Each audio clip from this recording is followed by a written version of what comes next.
을 하도록 하겠습니다. 드리도록 하겠습니다. 시편 32편입니다. 시편 32편도 시편에 나타난 참회의 시 7편 중에 하나입니다. 참회의 시가 6편, 32편, 38편, 51편, 102편, 그 다음에 130편, 143편 이렇게 7개의 시편이 있는데 그 중에 한 시편이 32편입니다. 다 읽지는 않고 중요한 몇 절만 읽고 다음 말씀드리도록 하겠습니다. 32편 1절 허물의 사심을 얻고 그 죄의 가리움을 받은 자는 복이 있도다. 마음에 간사가 없고 여호와께 정죄를 당치 않는 자는 복이 있도다. 참 아주 우리에게 가슴에 와닿는 시입니다. 사람들은 죄의 그 허물을 가리움 받는 것이 얼마나 큰 복인지 이 시편의 기자는 말씀하고 있습니다. 이 시를 누가 제일 좋아했다 그러니까 아우구스티누스가라는 3세기의 그 성자 중에 한 분이 제일 좋아했다라고 합니다. 3절부터 5절 내가 토설치 아니할 때에 종일 신음하므로 내 뼈가 쇠하였도다. 주의 손이 주야로 나를 누르시오니 내 진액이 화하여 여름 가뭄에 마름같이 되었나이다. 내가 이르기를 내 허물을 여호와께 자복하리라 하고 주께 내 죄를 아뢰고 내 죄악을 숨기지 아니하였더니 곧 주께서 내 죄의 악을 사하셨나이다. 주님 앞에 자신의 죄를 다 고하니 주님께서 다 용서해 주셨다는 뜻입니다.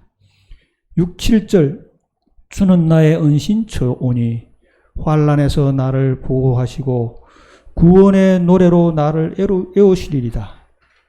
8절 내가 너의 갈 길을 가르쳐 보이고 너를 주목하여 훈계하리로다. 9절이 아주 중요한 말씀입니다. 너희는 무지한 말이나 노새같이 되지 말지어다. 그것들은 자갈과 굴레로 단속하지 아니하면 너희에게 가까이 오지 아니하리로다. 노새나 말이라고 했습니다. 말이라는 말은 우리 말하는 것이 아니고 홀스 타고 다니는 말이다. 아주 세고 무지한 뭐라 합니까? 어리석은 동물 중에 하나라고 합니다. 그것은 뭐로 다룰 수밖에 없다는 얘기입니까? 채찍과 매로 다룬다는 얘기입니다. 우리가 죄의 어떤 잘못을 채찍과 매로 당할 이유가 없다라는 뜻이에요. 마음은 된다는 토설치 아니할 때라고 했으니까 주님 앞에 진실이 고백할 때 주님께서 용서해 주신다는 그런 철학이 있는 시입니다. 10절 악인에게는 많은 슬픔이 있으나 여호와를 신뢰하는 자에게는 인자심이 누르리로다. 너희 의인들아 여호와를 기뻐하며 즐거워할지어다. 마음이 정직한 너희들아 다 즐거이 외칠지어다. 악인과 의인의 길에 대해서 분명하게 말씀하고 있습니다. 우리의 허물이 혹시 우리의 죄가 있다면 이 시편 32편의 이 시인의 고백처럼 우리도 고백하심으로 우리의 모든 죄가 사함을 받는 그런 복받은 사람들이 되게 되시기를 바랍니다. 누가복음 18장에 있는 말씀을 보도록 하겠습니다. 누가복음 18장. 누가복음 18장에는 아주 우리가 너무나 잘 아는 두 사람의 기도가 나옵니다. 18장 9절부터 13절.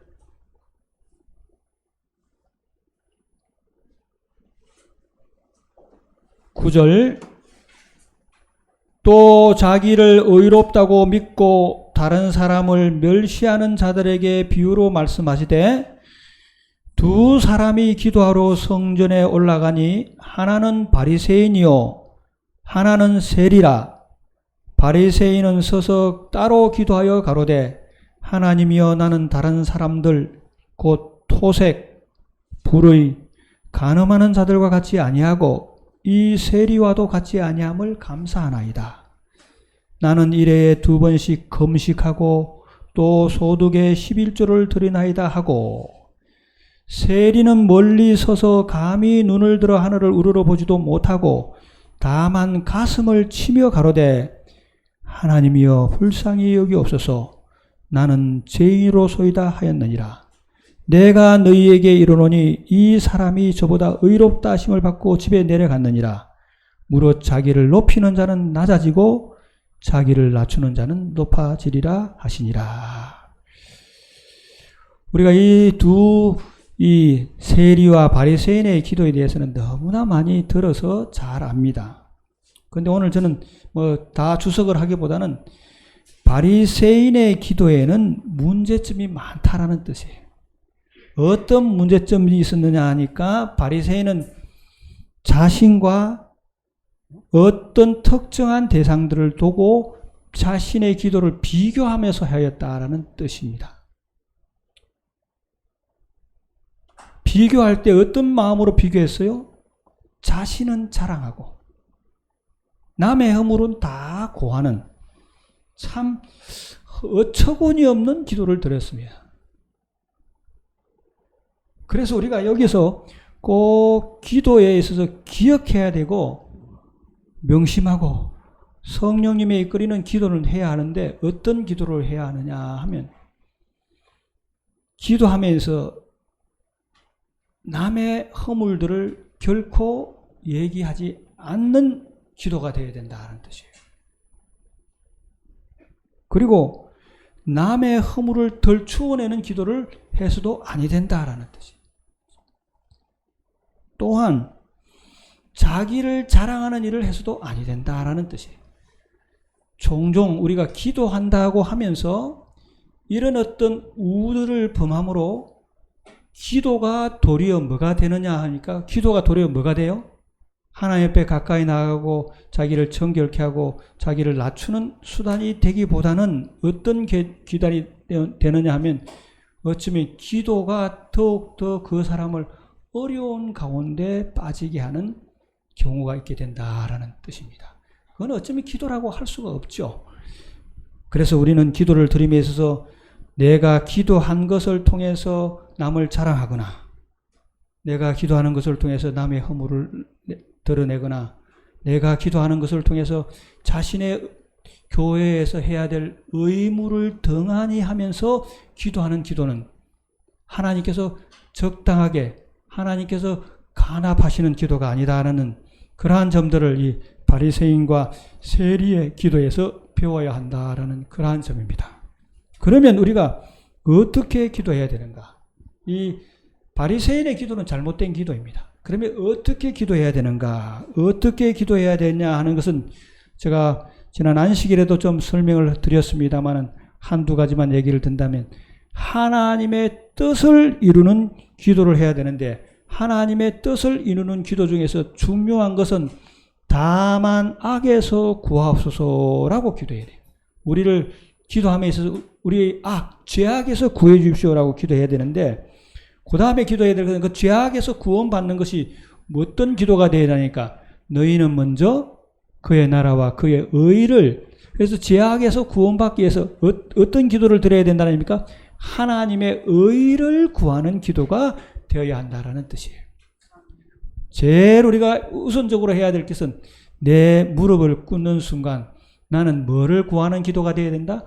하나님의 의를 구하는 기도가 되어야 되는데 여기서 하나님의 의를 구한다는 것에 대해서는 이 바리새인과 세리의 기도에 있어서 아주 심플하게 잘 나타나 있어요. 심플하게 잘 나타나 있는데 세리의 기도는 하나님께서 의롭다 하심을 받고 갔다라고 되어 있습니다. 세리의 기도는 어떤 기도였습니까? 나는 죄인으로소이다 라는 기도였어요. 우리가 하나님 앞에 의를 구하는 유일한 길은 자신을 만다는 얘기입니까? 죄인의 입장에 내려놓을 때 우리 주님께서는 많은 우리의 기도를 뭐 하신다는 얘기입니까? 의롭다 해주시고 우리를 의롭게 칭해준다라는 의미예요. 그래서 우리가 기도함에 있어서 우선적으로 해야 될 것은 뭐 해야 된다는 얘기입니까? 주여 나는 죄인으로소이다 라는 기도를 할 때 주님께서 우리를 의롭게 해주신다라는 그 점을 꼭 기억하셔야 되겠다라는 뜻입니다. 죄인이라는 말이 어떤 의미입니까? 여기 저는 죄인이라고 했어요.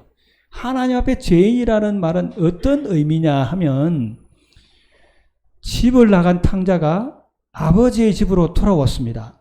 아버지의 집으로 돌아올 때 그가 어떤 얘기했습니까? 내가 아버지께 죄를 범하였습니다 라고 하면서 아버지께 내가 자신의 잘못을 다 고했습니다. 무슨 말이냐 하면 죄인이라는 그 의미는 어떤 의미냐가 주여 아버지 내가 아버지 앞에 잘못했습니다 하는 기도가 뭐 하나요? 자기를 죄인이라는 뜻이에요. 우리 줄 가운데서 아버지가 되신 분도 있고 또 아버지가 돌아가신 분도 있고 또 아버지 지금로 살아가시는 분도 있고 부모로 살아가시는 분도 있는데 아버지 또 부모로 또 살아갈 때 있어서 아버지가 우리에게 용서를 해줄 때 어떨 때 용서를 해주십니까? 아버지는 어쩌면 자녀에 있어서 여러 가지 자잘못들을 말씀은 안 하실 뿐이지 거의 다 알고 있습니다. 그럴 때 자녀에게 후들거리고 이렇게 지적을 했을 때 뭐 하는 아이들이 있어요? 아버지한테 대들고 뭐 이렇게 하는 아이들. 그런 아이들에게 보다는 어떤 아이들에게 더욱 정이 갑니까? 아버지, 제가 아버지 잘못했습니다. 용서해 주십시오. 라고 했을 때 아버지가 그 아이에게 더욱더 사랑이 가고 또 탕자의 비유에서도 아버지 제가 잘못했습니다. 라고 했을 때 그 탕자의 비유에 있어서 그 아버지가 어떤 마음으로 그를 해줬다고 그랬습니까? 손에 가락기를 끼우고 살찐 송아지를 잡고 제일 좋은 옷으로 갈아입히게 했다라는 얘기들 우리가 잘 압니다.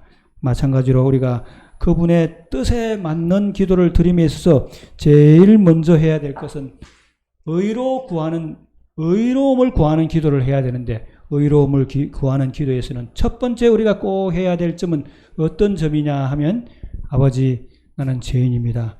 아버지 주님 앞에 정말 잘못했습니다. 주여 용서해 주십시오라는 기도를 드릴 때 그는 이쁘시고 의로우사 우리 모든 죄를 사하여 주시겠다라고 말씀하셔요. 그럴 때 우리가 뭐를 받는다니까 그분의 의를 받게 된다라는 사실들을 생각하시면서 우리가 1년 지나오면서 우리의 삶들 가운데서 자잘못들을 주님 앞에 내어놓으심으로 주님으로부터 의롭다 하심을 얻게 되는 그런 우리 성도님들이 되시기를 바랍니다. 두 번째로는 어떻게 기도하라고 되어 있느냐 하면 자기 자신을 살피고 정결케 해달라고 기도드려야 된다. 자기 자신을 살피고 정결케 해달라고 기도해야 된다라고 말씀하고 있습니다. 실물교훈에는 이러한 말씀이 있습니다. 실물교훈에는 기도는 하나님 편에서 어떤 변동을 하시도록 하는 것이 아니다. 기도는 우리로 하여금 하나님과 융합되도록 하는 것이다. 우리가 하나님께 무엇을 구할 때 그분은 우리가 먼저 마음을 살피고 죄를 회개하여야 할 필요가 있다고 하실지도 모른다. 마음을 살피고 죄를 회개해야 할 필요가 있다고 하실지도 모른다라고 표현해요. 뭐라는 얘기입니까? 마음을 살펴야 된다는 얘기입니다. 기도함에 있어서 자신의 마음을 한번 살펴야 된다는 뜻이에요. 사실 이 바리새인의 기도는 어떤 마음으로 드렸습니까? 참으로 불순한 마음으로 드렸어요. 불순한. 어쩌면 이만큼 불순한 마음으로 드린 기도가 있을까 하는 정도로 자기 자신을 하나님 앞에 의롭게 나타내고자 뭐 11조를 더 달드렸다 뭐 했다라는 이런 그러한 마음이 아니라 우리 스스로 잘 살펴서 내가 정결케 되고자 하는 마음으로 나 자신을 살피고 있는지 나를 주님 앞에 낮추는 마음으로 자신을 살피고 있는지를 살펴봐야 한다는 말씀이에요. 역대하 7장 14절에도 보면 이러한 말씀이 있습니다. 내 이름으로 일컫는 내 백성이 그 악한 길에서 떠나 스스로 겸비하고 기도하여 내 얼굴을 구하며 내가 하늘에서 듣고 그 죄를 사하고 그 땅을 고치실지라. 스스로 겸비하고 기도하면 뭐 하시겠다는 얘기입니까? 하늘에서 듣고 죄를 사하고 그 땅을 고치시겠다라고 말씀하고 있습니다.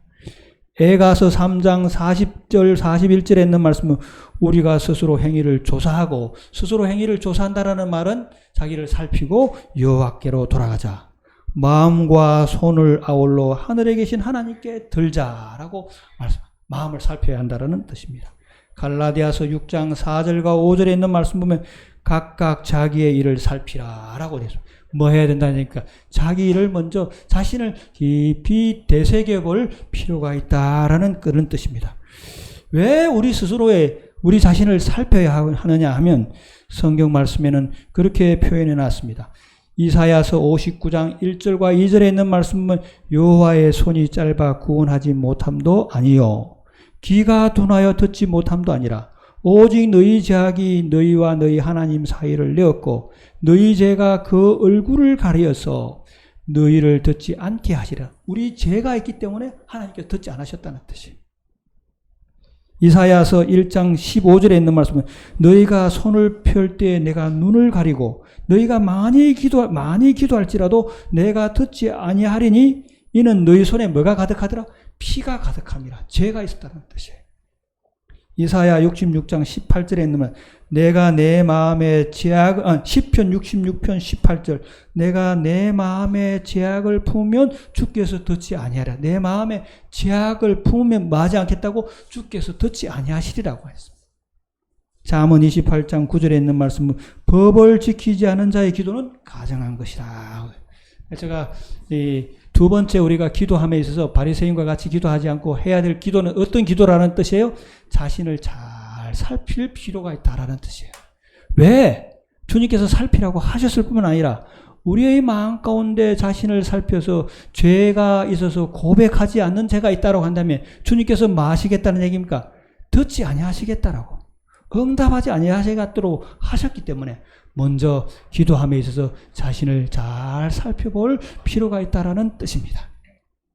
사실 이번 연말 기도주의를 통해서 제가 이렇게 기도회를 하는 이유는 우리 그리스도인들이 우리 도봉하늘본교에 속해 있는 성도님들이 지난 1년 동안 정말 나 자신을 잘 한번 살펴볼 필요가 있지 않나라는 뜻에서 말씀을 드립니다. 어쩌면 같은 얘기가 많이 반복되는지도 모르겠습니다. 그럴지라도 우리가 자신의 마음을 한번 잘 살펴서 하나님의 교회나 형제들이나 이런 사람들에게 잘못한 것이 없는지를 다시 한번 살펴볼 필요가 있다라고 확신합니다. 꼭 그러한 마음, 자신을 한번 하나님께 잘 살피는 그러한 마음들을 가지고 기도에 임하여야 되겠다는 결심들을 새롭게 하게 되시기를 바랍니다. 그 다음에 우리가 어떤 기도를 드려야 되느냐니까 형제의 죄를 용서하는 기도를 드려야 된다라고 말하고 있습니다. 형제의 죄를 용서하는 기도. 요거에 대해서 내일 조금 더 자세히 말씀드리겠습니다만은 우리가 제일 먼저 해야 될 것은 나와 이웃들과 형제들 사이의 자잘못을 먼저 용서하는 마음으로 기도를 드려야 된다는 얘기입니다. 우리 가운데서는 그러한 분들은 없습니다. 또 그러한 분들이 있는 것도 제가 보지도 못했습니다. 그러나 책에는 어떻게 되어 있느냐니까 남을 복수하려는 마음, 남에게 어떤 넘어뜨리려고 하는 그런 마음들, 남을 어렵게 하려는 기도들을 드리는 사람들이 있다라고 얘기하고 있습니다. 사실 그런 사람이 있는지 저는 주변에 보지는 못했습니다만 그런 또 기도에 관한 책들을 보면 그렇게 표현이 되어 있습니다. 목사님, 시편에도 보면 원수를 멸망케 해주십시오 하는 많은 기도들이 나오는데 그거 어떻게 이해해야 됩니까?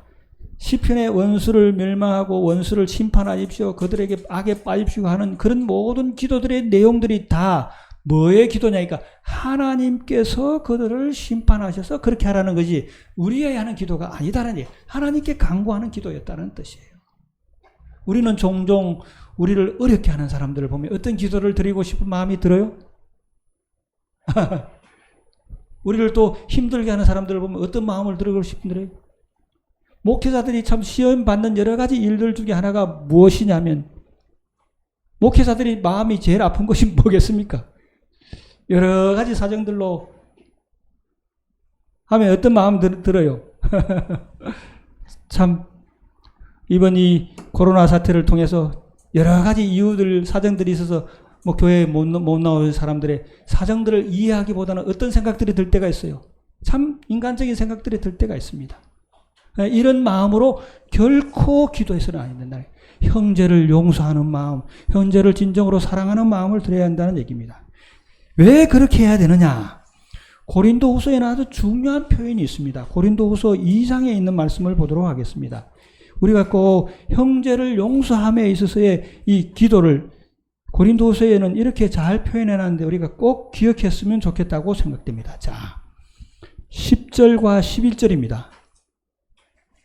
고린도후서 2장 10절 11절 너희가 무슨 일이든지 네게 용서하면 나도 그리하고 내가 만일 용서한 일이 있으면 용서한 그것은 너희를 위한 것이니 그리스도 앞에서 한 것이니 이는 우리로 사단에게 속지 않게 하려 함이라. 우리가 그 계계를 알지 못하는 바가 아니로라. 우리가 용서하면 누구를 위해서 한 것이라는 얘기입니까? 그리스도를 위해서 한 것인데 그 용서를 하지 아니하면 무슨 일이 있겠다는 얘기입니까? 사단의 계계가 있어서 사단의 계계를 우리가 알지 못한다는 뜻이에요. 형제의 잘못을 용서하지 아니하면 그거로 통해서 뭐가 일어난다는 얘기입니까? 사단의 역사가 일어나서 아주 어려운 일들이 일어난다는 그런 의미입니다. 그래서 형제의 우리가 기도하면서 세 번째 조건은 형제의 잘못, 형제의 용서, 형제의 어떤 자잘못에 대해서 진정으로 용서하는 마음으로 기도해야 된다는 뜻이에요.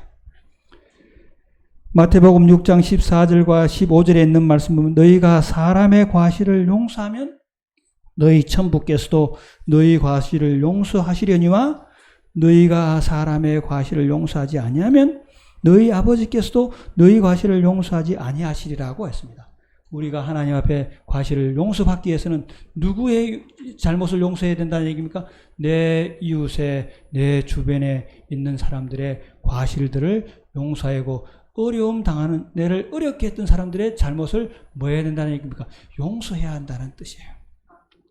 심지어는 마태복음에 너희를 핍박하는 자를 위해서도 기도하라고, 그 사람들을 위해서도 말하니까 기도하라라는 그런 말씀을 하고 있습니다. 우리가 이 기도하는 데 있어서 네 번째 꼭 해야 될 것은 뭐 하는 기도를 드려야 되겠다고? 남을 용서하는 기도를 드려야 되겠구나 생각하시면서 우리 가정에 있어서 뭐 형제도 있을 수도 있고 또 우리 진짜 형제, 우리 브라더, 시스터도 될 수도 있고 우리 아버지와 아들 간의 그 관계도 형제로 될 수도 있고 또 우리 그리스도인 관계들 속에서도 이 형제들의 잘잘못을 혹시 있을 때 용서하고 이해하는 그런 어떤 기도들, 그분의 마음이 얼마나 아팠을까라는 그런 기도들을 드리는 자세로 기도를 드려야 되겠구나 하는 마음들을 갖게 되심으로 형제의 과실을 용서하심으로 여러분의 과실이 용서받게 되기를 바라며 형제의 과실을 용서하심으로 사단이 우리 가운데서 틈타지 못하도록 하는 그런 우리 그리스도인들의 삶이 되게 되시기를 바랍니다. 네 번째로는 어떻게 표현이 되냐니까 남을 위해서 중보하는 기도를 드리라고 되어 있습니다. 용서 기도하고 중보하는 기도는 다릅니다. 중보하는 기도는 어떻게 내가 어떤 사람을 대신해서 드려주는 기도가 중보의 기도예요. 이 중보의 기도는 중보의 기도에 대해서는 참으로 어려운 문제예요. 그래서 중보의 기도를 부탁받는다는 것은 참으로 어려운 문제다라는 사실들을 오늘 이 말씀을 준비하면서 제가 생각했어요. 어떤 마음으로 중보의 기도를 드려야 되느냐 하면 첫째, 먼저 자신의 죄를 회개하고, 그거 당연한 얘기겠죠. 두 번째, 중보의 죄를 부탁받은 사람의 죄와 또 그 사람과 동일시한 가운데서 기도드리라. 쉬운 일은 아니죠. 내가 어떤 A라는 분으로부터 중보 기도를 받았으면 그 사람과 동일한 상태가 된 가운데서 기도를 드리라. 그분이 어떤 죄를 지었다면 동일한 내가 죄를 지었다라는 마음으로 준비를. 그 대표적인 사람이 누구예요? 다니엘이 다니엘. 다니엘은 우리가 알다시피 조그마한 어린아이로 포로로 잡혀가서 그의 인생이 끝날 무렵 때까지 사람들이 보기에는 큰 죄가 없는 그러한 삶을 살았습니다. 아무 허물이 없었다고 했으니까. 그러나 다니엘서 9장에서 다니엘의 기도를 어떻게 했습니까? 우리가 주께 범죄하였습니다. 우리가 주의 법도를 지키지 않았습니다. 우리가 주의 계명을 지키지 않았습니다 하면서 누구의 죄를, 이스라엘 백성들의 죄인들과 똑같은 상태로 기도를 드립니다. 이러한 마음으로 기도드리라는 것은 우리에게서 정말로 우리가 이 중보의 기도가 얼마나 중요한 것인지를 깨닫게 하는 참 좋은 교훈 중에 하나라고 생각이 됩니다. 우리는 부득이 중보의 기도를 드려야 할 사람들이고 드리는 사람들입니다. 그럴 때 정말로 형제의 아픔이 나의 아픔이 되어야 되고 그 형제의 잘못이 나의 잘못이 되어서 기도드리는 기도가 되어야 된다는 얘기입니다. 또 중보의 기도를 드릴 때 기억해야 될 점이 있는데 어떤 기도냐니까 모세의 기도에서 여러 기도들이 있겠습니다만은 모세의 기도 가운데서 하나님의 약속을 의지하고 드리라고 되어 있습니다. 나의 약속이 아닙니다. 하나님의 약속. 모세는 어떤 약속을 늘 기렸습니까? 주님, 이스라엘 백성들을 멸하고 잘 때마다 모세는 늘 하는 얘기가 어땠습니까? 주님께서 아브라함과 이삭과 야곱에게 이러이러한 일을 하시겠다고 약속하지 않았습니까? 그 약속을 지키시기 위해서도 주님께서는 누구의 기도를 들어주셔야 된다고요? 나의 기도를 들어주셔야 된다라고 하고 기도를 드린 거예요.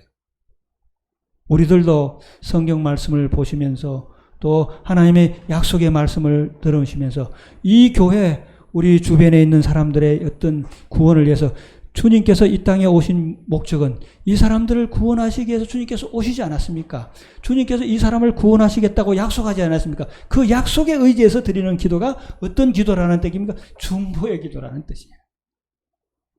주님께서 교회를 이 교회에 세우실 때는 부흥시키겠다고 약속하지 않으셨습니까? 그런 마음의 자세로 드리는 것이 중보의 기도다라는 얘기입니다. 마지막으로 중보의 기도를 드리면서 꼭 기억해야 될 것은 죄 없으신 예수 그리스도를 의지하고 예수님을, 우리가 기도해서 다 예수님을 의지하지만 예수님을 의지한 가운데서 기도해야 된다라고 말씀하고 있습니다.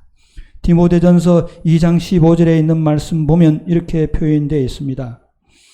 하나님은 한 분이시요 하나님과 사람 사이의 중보도 한 분이시니 그리스도 예수니라 라고 하시면서 우리가 중보 기도를 드림에 있어서 예수님의 이름을 뭐하고 의지하면서, 사실 이름만 의지하는 것이 아니라 전적으로 누구를 의지하면서 예수님을 의지하면서 드리는 기도가 중보의 기도다라는 얘기입니다. 그래서 저와 여러분께서 이 기도를 드리심에 있어서 이 바리새인과 세리의 기도들을 머리에 떠올리면서 나는 혹시 바리새인의 기도를 드리고 있지 않나라고 한번 돌아보시면서 세리와 같은 기도를 드리기 위해서 뭐하게 그분의 의를 구하고 자신을 살피고 형제의 잘못을 용서하고 내가 과연 중보의 기도를 드리고 있는지를 생각하시면서 그러한 기도들을 드리게 되신 우리 성도님들이 되시기를 바랍니다. 그러면서 중보의 기도에 가장 아름다운 기도가 하나 있는데 요한복음 17장입니다.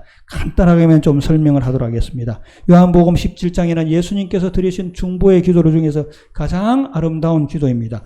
1절부터 5절까지는 성부와 성자의 영광을 위해서 기도를 드리는 장면이고요. 6절부터 19절까지는 제자들을 위한 기도입니다. 제자들을 위한 기도에는 세 가지를 얘기했습니다. 예수님 그들을 택하여서 아버지를 분명히 알게 해주십시오. 아버지를 보여주십시오. 이 예수님께서 제자들에게 아버지를 보여달라고 기도하고 있으며, 둘째로는 제자들을 위해서 환난을 당할지라도 믿음에서 굳게 서서 악에 빠지지 않도록 보존해달라고 기도드리는 제자들을. 그 다음에 세 번째로는 말씀으로 제자들을 거룩하게 해주십시오. 내가 거룩하게 된, 예수님이 본을 보여서 거룩하게 된 것처럼 제자들도 뭐하게 말씀으로 거룩하게 해주십시오라고 하는 것이 제자들을 위한 기도입니다.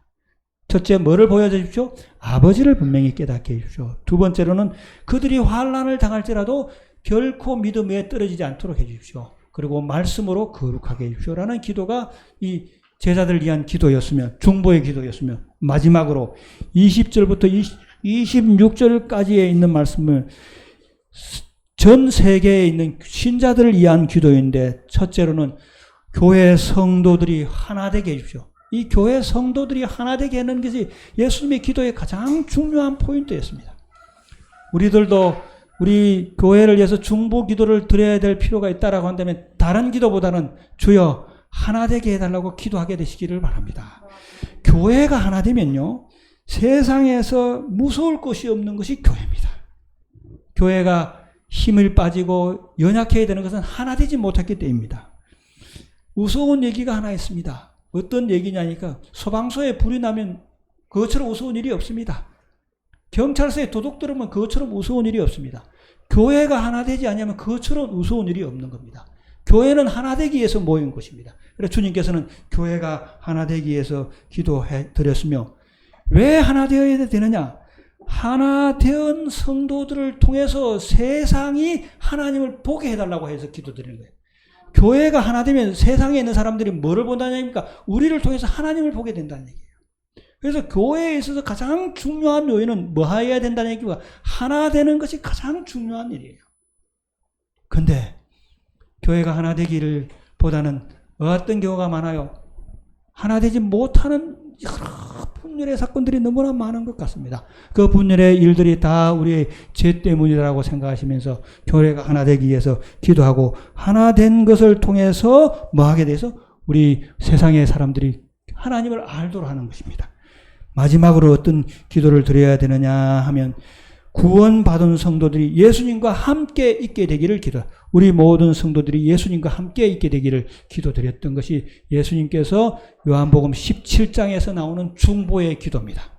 우리가 혹시 남을 위한 중보의 기도들을 드려야 될 때 우리가 또 드리고 있습니다. 그럴 때마다 어떤 중보의 기도가 모본이 되어야 되냐니까, 예수님께서 요한복음 17장에서 드리신 그 중보의 기도가 모범의 기도가 되어야 된다라고 생각하시면서 뭐하게 되시는, 중보의 기도들을 당부하게 되시고 또 부탁받게 되시면 그러한 기도들을 꼭 드리고, 우리가 늘 중보하는 기도들을 잊지 않게 되시는 우리 성도님들이 되시기를 바랍니다.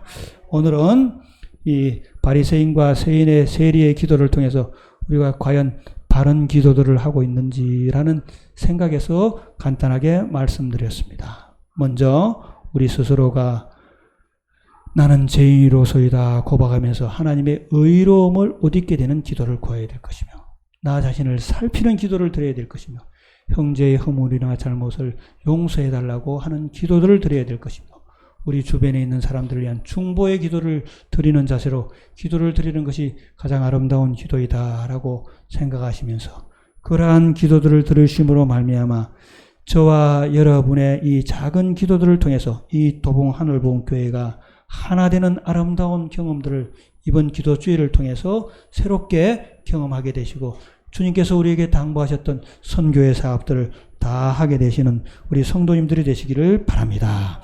시대의 소망, 사도행전 600페이지에 이런 말씀이 있습니다. 교회가 하나님께 충성하고 그분의 모든 계명을 순종한다면 교회 안에 거룩한 은혜의 미덕이 있을 것이다. 만일 교회가 충성한다면, 이스라엘의 주 하나님을 영화롭게 한다면 교회에 맞설 만한 세력은 없다라고 말씀하고 있습니다. 우리가 하나님과 함께 되어서 계명을 잘 지킨다고 한다면 이 교회와 맞설 세력은 세상에 없다라는 주님의 권면들을 생각하시면서 우리가 하나님과 하나 되는 그런 우리 성도님들이 되게 되시기를 바라면서 오늘 말씀을 마치도록 하겠습니다. 지금 앉으신 자리에서